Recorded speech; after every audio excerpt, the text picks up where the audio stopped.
Warning, this video contains graphic footage of a deadly spider infestation. If you have a fear of spiders, this video is not for you. Well, I'm down by the side of my house in what I would regard as a fairly cool area, and I've made what is quite an alarming discovery.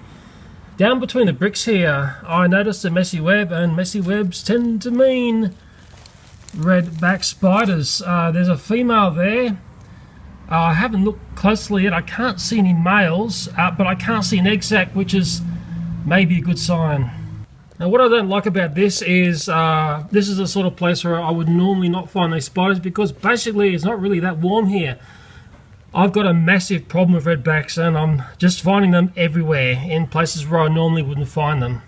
I have my son down here and I showed him what's going on. I'm going to try and get this female and add her to the ones I got in the spider home. If I grab her back leg quickly, I might be able to get her fast. Okay, I think I've got her. I've got them by the back leg before. Okay, just hope she doesn't crawl up my tweezers there, and get her into a box here. Okay, she's caught. The spiders, they're very sneaky. I like the way they work. They'll work up at a bit of a height, and they drop webs down to where things are passing by. It's actually like a big ant's nest here. There's something in the back here that she has caught. Is it millipede or centipede or something? That thing there. Okay, obviously it's been her meal at some time. In fact, it looks like she may have bitten it. She's going to come along and eat that later on because it's still got some flesh in it. But the thing that I cannot see, I'm having a very good look around, is the male. And the male can be very, very tricky to see. Got a snail there awakening from a hole. I don't mind snails, but my wife doesn't like them in the garden. There's a rule in Australia: whenever you pick something up, this is what you do. You look underneath first, and I think you're all starting to understand why now. This thing here, I think it's starting to come back alive, hey? Well, you know, you're going to go in with my buddy, Mrs. Redback. In you go. I wonder who would win in a fight between those two guys there, hey? Mind you, he's trying to escape. I can never know if it's a millipede or a centipede. I know my loyal audience will tell me. Come on, Mrs. Redback, have a play of that thing. I know you want to escape, but you're not going to. You're my new prisoner. Prisoner of love. Oh! You're getting out? Get back in. No, you don't. Gah!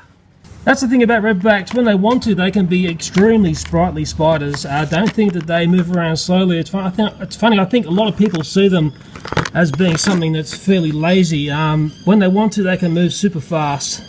Apart from beautiful Mrs. Redback, I've actually got a couple of orb spiders in there, and they can be part of my beautiful spider home. I'm having a very careful look around here. Redbacks don't need males to breed. It's best to read the wiki page why. It's quite a difficult thing to explain. If you thought this was bad here, let me take you to another spot in the garden where I've found a massive infestation of these spiders. So this will develop into another very alarming spider infestation video. In the news in Australia, it has just been announced that there has been a record number of snake and spider bites this spider season, which is spring. It's also worthy to note that the most common type of spider bite in Australia is from a redback spider. I can understand why, and you can understand why when you see the way they hide out. My wife sees the problem in our backyard a little bit differently to me. I see it for the fact that predators have been taken away. My wife sees it as it's the spider's time. In the sense there's like a cycle, like cicadas have a cycle. Maybe it's the spider's time to be big in numbers. With the intensity of redback spider infestation that we have in our garden, I've started to lay down the law in what I want to see going on. No more of mummy's gloves laying on the ground near the garden. That's an invitation for the spiders to make a home.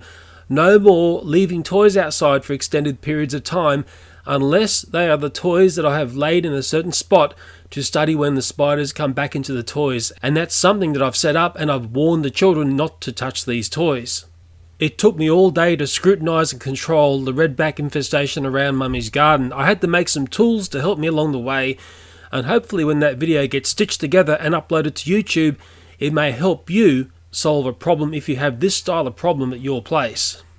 If you don't have a spider problem, you can just come along and watch the video and see how I nearly get bitten by these spiders and bumble and stumble my way through the day trying to deal with these nightmare spiders.